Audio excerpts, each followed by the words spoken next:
Hello everybody, it's Paul Nison with Torah Life Ministries, and I'm so excited about this week's coming Torah portion. It's something I never really understood. It's about the tabernacle in the wilderness, and I really always heard bits and pieces or understand bits and pieces, but I really wanted to sit down and get it and understand exactly the significance of it is, because I understand that this is a foundation of so many things. So I did that, and I spent so much time on it, and here it is. It's going to be coming up here, and you can check it out, and I do the Torah portion each week. One of the things I did to really get a great understanding of this is I have a lot of different friends that teach Torah, and one of them specifically loves and his highest passion of all Torah, I believe, is teaching about temple service and the tabernacle and the priest and so on. And is my friend Rico Cortes. He's another Torah teacher, and I have many of his videos that I've interviewed him on over the years. And he has a wonderful website, www.wisdomintorah.com. Well, I just got off the phone with Rico, and we were discussing this coming Shabbat's Torah portion. Depending when you're watching this, it might be this past Shabbat's Torah teaching, but it's part of Exodus, and it has to do with the tabernacle and the things of the tabernacle. And Rico has hours and hours of teaching on his website about these topics. But I want you to see here this interview I did, just giving you an idea or an explanation about it, because there was something that I didn't know and was puzzling me for quite a while as I was studying this Torah portion. And I said, who am I going to go to ask? Well, I called Rico up, and I got my answer. And I think you're going to like his answer too. So see the question that has been stumping me for a while that Rico really helped me understand today, and I'm going to post that video here. And also check out Rico's other great teachings. He has a wonderful teaching. One of them is called their Tabernacle, but on his website he does the Torah portions as well, and hours and hours of study went into what he knows and what he's learned, and you'll get to see it. So check out this interview, get to his website, look at the Torah portion on my site as well. My site is torahlife.tv. That's torahlife.tv. And until then, everybody, have a great day, a great Shabbat, and shalom, shalom. Hello, everybody. Here we are, Paul Nison with Torah Life Ministries. Next week's Torah portion is about the temple and the Ark of the Covenant. We got one of the scholars that teach on this topic specifically all the time, scholars. Rico Cortes. Rico, say what's up to the Torah Life audience. You guys do it, man. You call me a scholar. It's all downhill from here now. Well, Rico, we know you study Hebrew roots, and we know you teach it, but of all the topics you have the most passion for, you just love teaching about the temple service and the articles in the temple and the tabernacle and so on. So tell everybody a little bit about your ministry and your passion, but then talk specifically about the question I was just asking you. So first tell everybody a little about this passion you have for the temple and the articles in the temple. Well, for the last 15 years now, I've been studying the Hebrew roots, and one of the things that I've always passionate about was the Beit HaMikdash, the temple, and the Mishkan, the tabernacle. I guess it's ingrained in me because I'm a descendant of the Levites, so it's just part of really who I am. My DNA basically yearns for that the desire to know how to worship the Creator. The whole motivation behind this was when I started doing these topics, I wanted to understand the closest that I knew how to come to the presence of the Creator, presence of the King. And I didn't know how until I read in the book of Isaiah and the latter chapters, which says that he will gather priests from among the nations. And I figured, well, I knew that I didn't deserve mercy. So what I did was, how can I be so grateful? What can I do to serve you? And basically the whole idea was, if the temple is the place that is the closest to the presence of the King, I want to learn and I want to know every detail of how to enter the courts and what are the different roles and jobs in the temple, so that I may learn, so that if I'm ever there, he's looking for volunteers, I really would have an idea what to do. That was the original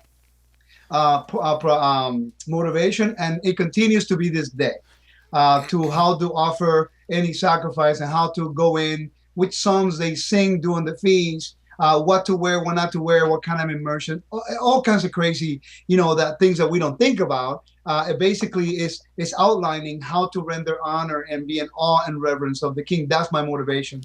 So I can learn to be the best servant I can. Yeah, Rico, you have an amazing teaching out about the tabernacle, and there's two things specifically you're teaching there. One of them is the location of the tabernacle being in the center of the camp so everyone could see it. Can you talk about that briefly? Sure. One of the things that the Lord is trying to convey the message is about the centrality of the glory of the identity of Israel. The identity of Israel, remember when they came from Egypt, and Egypt was, they were slaves there for a lot of years. So when they get redeemed out of Egypt, the Creator wanted to make clear to them that they are, the essence of who they are is found in their service to their king. So the identity of Israel is based on who Yahweh is. And just like it starts from the heart out, like the tabernacle. When the tabernacle was constructed, the first thing that was constructed was the Ark of the Covenant from the inside out. So therefore, the essence and the identity of Israel has to be focused on the center of the camp, on the heart of the camp, which is reflected by the presence of the living God there. Wonderful. And you also talk about the 3 reasons for the tabernacle, and you get into that in your tabernacle teaching. You say Right. 3 reasons. So give us those three points and briefly discuss them, and I'll put the link later on to your Sure. website where people can get the full teaching. But what were those 3 reasons for the tabernacle, the 3 main reasons? Well, your question is a little broad, so I'm going to narrow it down a little bit more. There are 3 different chambers in the tabernacle. You have the outer, you have the inner, and then you have the Holy of Holies. It's to teach us that we go in our spiritual walk, we go in 3 different levels. You have the carnal believer, the one that needs to see everything in order to believe. Then you have the one that is led by the Spirit, by the menorah, because the only light in the holy place is the menorah, the candlestick. And then you have those who can never go in there because only Messiah can go in there, or the high priest can go in there, which is the Holy of Holies, which only the presence of the Lord is the one that lit the place. The only light is the presence of God. So what you notice is 3 different places, 3 different levels of approaching God, and each level is less people. You got all of the congregation outside the tabernacle. Then you have only the Levites in the holy in the court of Israel, the tabernacle. Then you only have the Levites, or the priests, going to the holy place. But then you would only have one person. So it teaches you spiritually in the modern day understanding that the higher you go up to the presence of the Lord, the deeper you go, the lonelier your walk is. It's between you and Him. You cannot bring other people when it comes to the relationship and the intimacy with Him. It's between you and Him. So the tabernacle is not only a literal type and shadow of how Israel is to worship the Father, but it also is an individual type and shadow of how you enter and the steps you need to make to have an intimate relationship with the Creator, in this case, through Yeshua Messiah. Well, every time I listen to you, Rico, I learn something, and I've learned something today that we were talking about earlier. And I got a quiz for everyone listening right now. We know what was in the Ark of the Covenant, because it specifically tells us in Scripture. But when we look at the tablets that were in the Ark of the Covenant, how many commands were on those tablets? And Rico, Yeah. give everybody the answer, because this one you just taught me, and it was very interesting. Yeah. Well, I learned this about 11 months ago. I'm doing a study on the ancient Near East. And the ancient Near East is the area that you have the Hittite Empire, the Mitanni Empire, you have the Assyrian and the Mesopotamian Empire, and the Egyptian Empire. Now, every single one of those empires have international laws. They have treaties with other vassal kings, servant kings to the main king.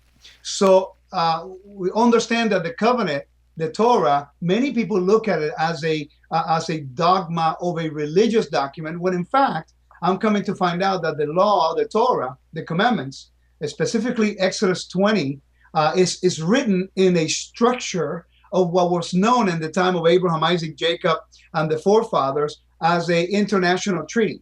In other words, the structure lines up perfectly with all the countries' structure of a covenant.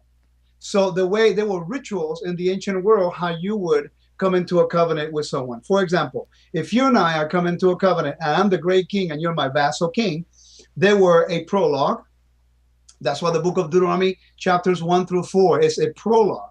It's an introduction of your great king and what he's done for you. Then you have stipulations. What are you going to do in return for my services, for my protection, for my guidance, for my feeding you, for protecting you? And then you have blessings and curses.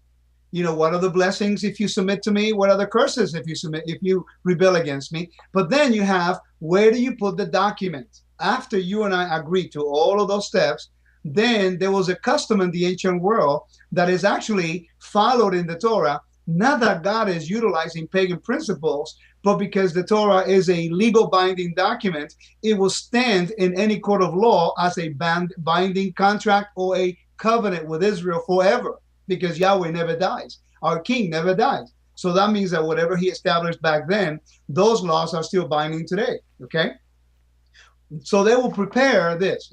If you come in covenant with me and I come in covenant with you, then we will make copies of the document, basically stipulating everything that you agreed upon. Now, before you will go to your country to present that document to your people, which you have to read it every year, you will have to come under an oath. I get you as your great king to commit to me and your kingdom under the oath of cursing. In other words, if you break the oath, you die. So after you took the oath in the ancient world, you have to do it in the name of the God that you served. If you serve the pagan god of the Canaanites, so then you swear in the name of your God. If you swear in the name of the Mesopotamians, so on and so forth. But because in the Torah, there is no other God but Yahweh. So that's why he says, for my great names have I done this. You see, I will do this according to my great name.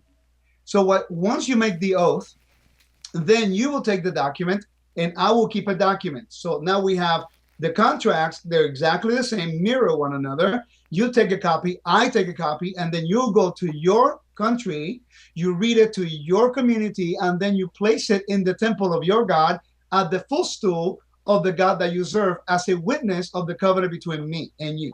And I'll do the same. Well, that's why after the commandments in chapters 20 of Exodus, immediately after that, the Lord goes into a set of laws in chapters 21 all the way to 24, and it ends in chapters 25 with the where to put the document, because then you have a covenant, you have the laws that oppose the covenant, and then you put the document in a sacred place. But in this case, there's no other God but Yahweh. So the first thing God tells the children of Israel is, build me the Ark of the Covenant.